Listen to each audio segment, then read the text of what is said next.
Hi, my name is Cold Beer and let's start with We Kill Monsters. So this is an angel hunting simulator. Yeah, I guess I have your attention now. In this action RPG adventure you will explore and hunt within the massive pit below your birthplace, the dying city of Edinu. The only hope for the city lies through the use of primordial fluid, some kind of flowing magical blood. With most of the accessible fluid within the first several layers being already extracted, you must travel deeper using the Great Elevator. This device of unknown origin stretches to unseen depths and can only be powered through an immense output of energy, such as the death of an angel. So upon entering a new layer, your main goal is to hunt the angel, following its various tracks and using context clues to determine its location. Each layer is expansive and open. This allows you to navigate freely using large structures and various navigation tools. While hunting angels, you'll need to explore for items, food, weapons, clothing and equipment in order to survive. Banishers, Ghosts of New Eden. Despite the fact that this is a single-player game, here you will play as a ghost hunter couple who vow to protect the living from the threat of lingering ghosts and specters. Following a disastrous last mission, the woman was fatally wounded, becoming one of the spirits. So in the haunted wilds of North America, the couple desperately searches for a way to liberate her from the curse. Basically, the game copies the main aspect of The Witcher. You hunt monsters as your main profession, and in the process you will immerse yourself in a beautiful story between two fated lovers. As Banishers, they enter the lives of simple communities and solve haunting cases in a mystical, lore-rich world plagued by supernatural creatures and ancient secrets. Sounds cool, but the game won't escape the comparisons with the third Witcher. So they will attract the same crowd, and that crowd won't let them go off the hook if the dialogues and story won't be top quality. Gothic 1 Remake. Our beloved Gothic games are being reborn once again. You will return to the colony, rediscover the world of the mining town, its secrets and its challenges. I must stress out that this is not a simple remaster where everything just gets HD sugarcoating and more modern looking visuals, but a complete remake, meaning that they are creating this game from scratch with a modernized combat system and other cool things that we're used to have in nowadays games. Well, let's hope that this remake will be way better than the kinda lame already released playable teaser version. Great graphics is just one side of the coin. The other two sides are the story and gameplay itself. Yeah, development coin has three sides. Deal with it. Vampire the Masquerade, Bloodlines 2. The developers of the game had some serious problems. Workers were leaving this project one after another, like alcoholics would leave a bar that has only juice to offer. So the publisher Paradox pulled the development from the studio and gave it to another, well-known Chinese room, which is a British game developer, so the game will not be sending your day-to-day data to communist paradise. Long story short, the game was supposed to be released in 2020s, but it has been delayed to autumn of 2024. So here you will enter the world of darkness and rise through vampire society. In the sequel to the classic game, your choices, plots and schemes will change the balance of power. Here you will have to ask yourself two important questions. What monster will you be and what kind of blood is your favorite? The one of the potato salad addicts, of course. Yeah, I am in danger. Anyway, here you can choose to be brutal and unflinching or cultured and seductive. Use charm, cunning, terror or sheer will to rise through vampire society and become the true Lord of Darkness. Or, you know, at least some Squire of Dusk. Tainted Grail, The Fall of Avalon. Recently I played it for several hours and I was really impressed. This indie dark fantasy title follows the Elder Scrolls formula to the letter. Here you play from the first-person perspective. You can use magic, shoot with bows or swing mighty melee weapons. And the more you use one skill or another, the more powerful it becomes. Literally, the vibes from Morrowind are here as well. If you jump a lot, you will train your jumping skill and later you can jump higher. If you run a lot, you will start running faster. If you fight with a two-handed sword, your two-handed damage will become higher. If you make a bowl of delicious potato salad, well, you get the point, right? No, only left. Oh, shut up. Also, you can assign various perks and skill points when you level up and create your unique character. And the game really rewards exploration. You can find many hidden items, boss battles, or even entire huge areas if you go off the beaten path. I left starting area with about 15 jars filled with brain and several tongs of a drowner. Tainted Grail, The Fall of Avalon really delivers in the field of items and various stuff in general. Like in Elder Scrolls games, you can take take items directly from the world and put them into your almost endless pocket. I did the calculations. If you really want, you can carry more than 100 hats. You probably may even become a hat seller. From where did you get these fancy hats, boy? Well, I kill people and take their belongings. Alrighty then, we'll give you 1 gold for the fancy one. That is a deal. Final Fantasy VII Rebirth. This PlayStation exclusive is the second title in the planned trilogy of games remaking the 1997 PlayStation game Final Fantasy VII. It begins after the events of a remake, following the party's escape from the metropolis of Midgar. Exploration and combat scenarios both take place in real time, with the game's overworld also expanded into a more open-ended environment compared to the linear progression of Remake's Midgar. Cool thing is that objective markers will appear in the heads-up display at all times, highlighting main story quests and various ongoing side quests along with their respective distances from the party in the overworld. In addition to walking on foot, you will have to hitch rides on mounts as well. If you like Final Fantasy, for you this should be one of the most anticipated games. Dragon Age Dreadwolf. The development started in 2015. It was intended to be a smaller, more narrative-focused title than the other Dragon Age games, but problems with the development of BioWare's other games, like Mass Effect Andromeda and Anthem, led to repeated interruptions. So after Andromeda flopped, they just cancelled the game altogether and resumed the production only in 2018. They planned a lot of multiplayer content in it, and then Anthem flopped. So after a while, after seeing the success of the single-player game Star Wars Jedi Fallen Order, they stripped all the multiplayer content away from the game, and that's when the Dreadwolf's production took off at a fast pace. Anyway, Solas will be an antagonist, and you will probably be able to kick his ass, so all good in this field. Robin Hood, Sherwood Builders.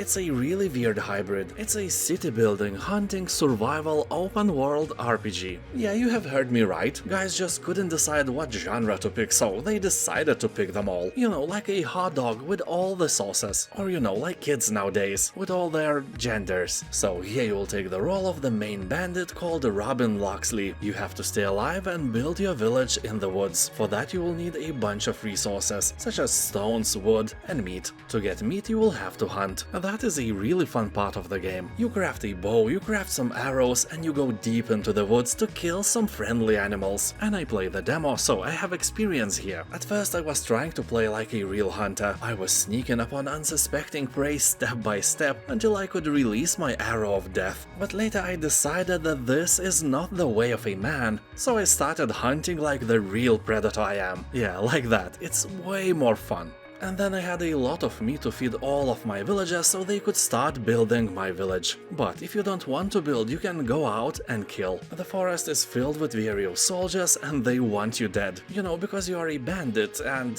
you kill people for money. Avowed. The game is being made by Obsidian Entertainment and set in the world of Eora that was first introduced in the Pillars of Eternity franchise. Avowed is a first-person fantasy RPG, so no third person for you this time. A long time ago, Bethesda, instead of doing the work by themselves, hired Obsidian to create Fallout New Vegas. Guys made a perfect game for Bethesda, but at the same time they have learned how to make games like that. So after a while, by themselves, they made a Fallout clone, The Outer Worlds, which is a beautiful game. You have all my recommendations, and now they are making a clone of Skyrim. What do we learn from that? Well, don't share your secrets, just don't, especially if they are so profitable. Anyway, now both companies belong to Microsoft and the rivalry is only on the level of honor, although the size of Avowed is not as big as we might have expected it to be, especially after the studio was bought by Microsoft. You know, funding should be flowing like a river. They should have as many dollars now as there is communism in China. Despite that, the game by its size will be closer to The Outer Worlds than to Skyrim. That is a shame, but you know, it's better to have a smaller game filled with stuff to the brim than a 1000 procedurally generated planets. Rise of the Ronin. This PlayStation exclusive game looks like someone crossbred Ghost of Tsushima and Nioh into one expansive title. Well, it's being made by the developers of Nioh, so the resemblance is not very surprising. So in this open-world action RPG you will embark on an epic journey across war-torn 19th century Japan. After 3 centuries of the Tokugawa shogunate's oppressive rule, the black ships of the West descend upon the nation's borders and the country falls into a state of turmoil. Amidst the chaos of war, disease and political unrest, rest, a nameless warrior forges his own path, holding the very fate of Japan in his hands. And that's you. So Japan is doomed, no offense. You will see the story unfold in different ways depending on the choices you make and the characters you ally with along the way. Face critical mission decisions, like whether to assassinate or protect key figures, and shape the course of history through a rich multi-choice system. Yet another fantasy title. In this open-world fantasy RPG filled with absurd humor and bad music, you will become a rogue. And of course, that is not just a class, you are an actual rogue, filthy, mischievous rascal. Most epic characters in other games usually just kill your kind for side quests, but not you. Get rid of some handsome knight in shining armor, steal his unicorn and become the chosen one, by accident. So you will go on an epic quest to kill the dragon that terrorizes the neighborhood, by literally pooping on them. Also, you will have to deal with marauder orcs and arrogant elves, drink with dwarfs, learn spells from hobo wizard who drinks way too many potions, and steal the ring from goblins. And all this is packed in an old school gameplay style. Looks like a really nice game, although it kinda reminds me of Rustler, especially these horses with police lamps. That's a steal. Crimson Desert. Despite being a spiritual successor of Black Desert MMORPG, it seems that Crimson Desert will be a single-player focused experience. Although multiplayer-wise, I think they may implement something like we saw in the Elden Ring. Or not, we'll see. For now, all the talks have been focused on the story and setting of Crimson Desert, where you will take on the role of a mercenary named Macduff, who together with his companions will try to survive in this dangerous land. The release date was delayed for a few times now, and it may only mean that the game's development is running into problems. Well, let's hope for the best. Crimson Desert looks like a real treat for any Witcher, Skyrim, Dragon's Dogma or Shadow of War fan. In general, the game is expected in late 2024, so let's keep waiting. Greedfall 2: The Dying World. First part has only a 77% of positive review score on Steam, so maybe part 2 can do better. This time you play as a native, uprooted by force from your island and taken to the continent of colonists. In this old world, ravaged by war and scarred by the plague and political scheming of the different factions, you need to regain your freedom and control of your own destiny. Here every choice has an impact on your adventure. Diplomacy, manipulation, infiltration and combat are all viable ways for you to achieve your aims. While no details are given to us so far, release date is also somewhere in the shadows, but I'll keep an eye on this game, so stay with my channel and you won't miss anything. First Dwarf. If Riftbreaker got drunk with World of Warcraft and spent a wild night together, the first Dwarf would be the result of their forbidden love. So this is a single-player action RPG game with heavy tower defense and base building elements. You can play it alone or together with your friend in split-screen co-op mode. Here you are, a dwarf and scouting engineer, sent with your mana-powered mech to explore new lands hidden in the clouds, in the hopes of finding suitable spots for new settlements. You will gather resources, build bases, collect mana to fuel mechanical armor, and fight against dangerous creatures by setting up defenses and personally engaging in combat. You will also have a dragon companion that will help you explore the lands.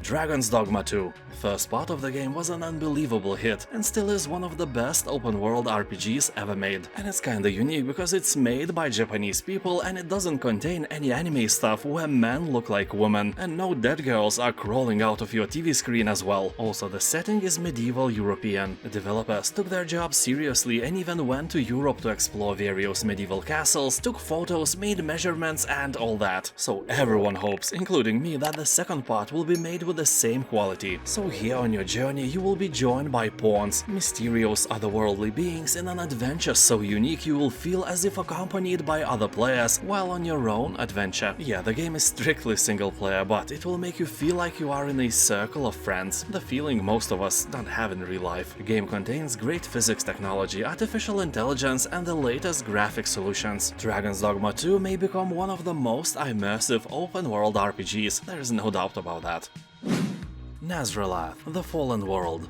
This is a story-driven, third-person dark fantasy action-adventure RPG, focusing on a compelling narrative and exploration through a rich, atmospheric world. The game is inspired by titles such as Planescape Torment and Dark Souls, meaning that you will be doing a lot of dialogue reading, will have to choose some difficult answers along the way, and in between you will die, again and again. Anyway, here you are, a fallen knight. You awaken in a cold tomb in the bowels of a creepy temple, with wounds that would have slain you 5 times over. Yeah, you are dead, but not completely. Haunting dreams follow your thoughts, and your fragmented memory proves merciful enough for you to recollect your name. Imagine all this gloominess, you lost your memory, almost died or even died, and suddenly you remember that your name is something like Bimbelschwompel or, you know, Fluffy Todd. That would definitely cheer you up.